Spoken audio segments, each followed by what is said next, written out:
पश्चिम बंगाल में 30 दिसंबर को शुरू की गई वंदे भारत ट्रेन पर 24 घंटे में 2 बार पत्थरबाजी की घटना सामने आई है, जिसमें ट्रेन के कोच का शीशा चटक गया।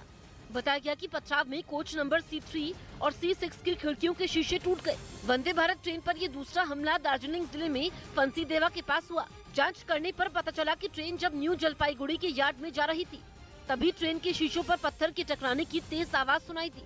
पथराव की इस घटना के बाद रेलवे पुलिस ने अज्ञात लोगों के खिलाफ केस दर्ज कर छानबीन शुरू कर दी है। इससे पहले 2 जनवरी को भी मालदा के पास वंदे भारत एक्सप्रेस पर पथराव किया था। इस पत्थरबाजी में कोच C13 के दरवाजे का शीशा टूट गया था। घटना के बाद ट्रेन में अफरा तफरी मच गई थी। वहीं वंदे भारत पर पथराव को लेकर बंगाल की सियासत भी गर्मा गई। बीजेपी ने घटना की NIA जांच की मांग की है और ममता सरकार पर उपद्रवियों को बचाने का आरोप लगाया है। इस मामले में बीजेपी नेता अमित मालवीय ने ट्वीट कर ममता सरकार पर गंभीर आरोप लगाए। तो वहीं ये बहुत ही कम निवेश पर पैकर्स एंड मूवर्स बिजनेस शुरू करके महीने का 5 लाख कमाते हैं। इनसे सीखना है तो फ्रीडम ऐप को अभी डाउनलोड कीजिए। TMC ने इसे पश्चिम बंगाल को बदनाम करने की साजिश बता दिया। बिहार में RJD विधायक सुधाकर सिंह के एक बयान से महागठबंधन में ही खींचतान शुरू हो गई, जिससे बीजेपी को हमला करने का मौका मिल गया। सुधाकर सिंह ने बिहार के मुख्यमंत्री को लेकर विवादास्पद बयान दिया था और नीतीश कुमार की तुलना शिखंडी से कर दी। हालांकि नीतीश कुमार ने इस पर खुलकर कुछ नहीं कहा। हम इस सब का नोटिस नहीं लेते हैं। लेकिन हमला नीतीश पर हुआ तो JDU भड़क गई। पार्टी नेता उपेंद्र कुशवाहा ने तेजस्वी यादव को चिट्ठी लिखकर गठबंधन धर्म निभाने की नसीहत दी। JDU की नाराजगी इस बात से है कि शिकायत के बाद भी RJD ने सुधाकर सिंह पर कोई एक्शन नहीं लिया।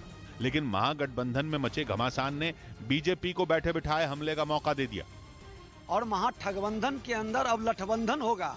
सुधाकर सिंह RJD के प्रदेश अध्यक्ष और लालू यादव के करीबी जगदानंद सिंह के बेटे हैं।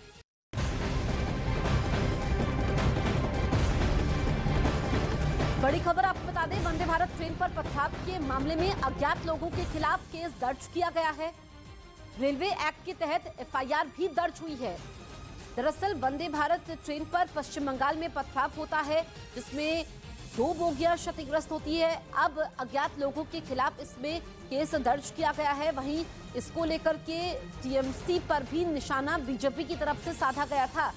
तो रेलवे एक्ट के तहत इस केस में अब FIR दर्ज हुई है। वंदे भारत एक्सप्रेस पर हमला होता है, पश्चिम बंगाल में पथराव होता है ट्रेन पर, जिसमें कई बोगियां क्षतिग्रस्त होती है और पूरे मामले की जांच RPF, GRP और पुलिस कर रही है। लेकिन अब अज्ञात लोगों के खिलाफ इसमें केस दर्ज हुआ है। मुंबई में 7000 रेजिडेंट डॉक्टरों की हड़ताल दूसरे दिन भी जारी रही, जिसका असर सरकारी अस्पतालों पर भी दिखने लगा।